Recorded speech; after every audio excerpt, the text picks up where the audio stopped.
Guys are the best. They're the best. Hey!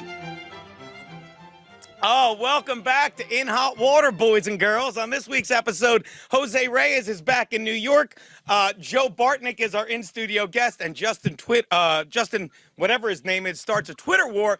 But first, we've got to answer. Bartnick is so fat in this episode. I mean, don't get me wrong. This is how long ago it was. Bartnick's still killing it, opening for Burr all over the country. After he had like some kind of bypass surgery.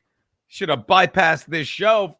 You know what that does to your career, but here we go. Let's watch. All the lovely letters we've been getting and some hate mails from people who seem to have a problem with ISIS faggot. Lazy people. Hold on, let me say this. When we bring ISIS faggot back from the dead, people, we are not celebrating what he did. We're actually doing the last thing he would ever want us to do, bring him back from his cowardly suicidal escape or escape if you live in the South, and hold him accountable for an answer for his acts. Now, I know that's something that you liberals are not used to doing, holding the actual responsible parties accountable, as you'd rather.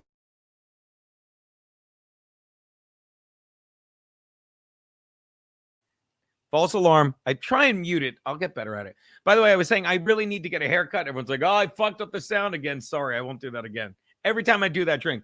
But I guarantee if I got a haircut, people, it would look like this. You got to believe me.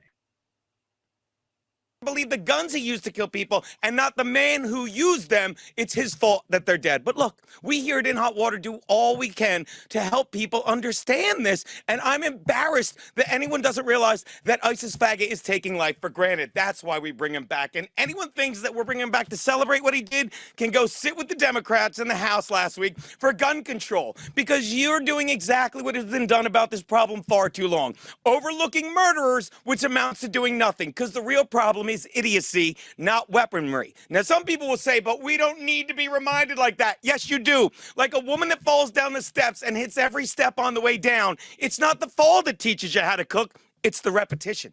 And that step-by-step approach is exactly what we're doing here every week. We drag out people like ISIS faggot and Canadian rapists, reminding you in huge living, and in ISIS faggot's case, flaming color, what an ass the man was, because little ribbons are not enough. You want to know the difference between one of those little Orlando ribbons and ISIS faggot? I've never had one of those Orlando ribbons wrapped tightly around my dick. And even if I did, you'd need to double knot it to leave the impression that ISIS faggot makes every time we bring him back. And you can wear your ribbons, but let's point out what they do. Remind you of the 49 dead gay people, which is the equivalent of what, 35 normal ones? And if you're offended by that, you're an asshole, because it's a joke. Thanks to ISIS faggot, these gay or straight or whatever the fuck Bruce Jenner is this week have zero life left. And that is why all these ribbons do is remind us of death. They're dead. It's a tragedy, but the genuine tragedy is that they didn't have enough because of the problem that we have. Fuck that up on the teleprompter. We just need to focus on getting rid of gun people. The fact that people continue to foolishly believe getting rid of guns will take away men like ISIS faggot or faggots like men in ISIS, it won't. People need to raise their children to respect life, because what we're forgetting is that the word parent is also a verb, and we need that more than ever, because bananas is also an adjective. That said, we will not bring ISIS faggot back this week. We will. Oh.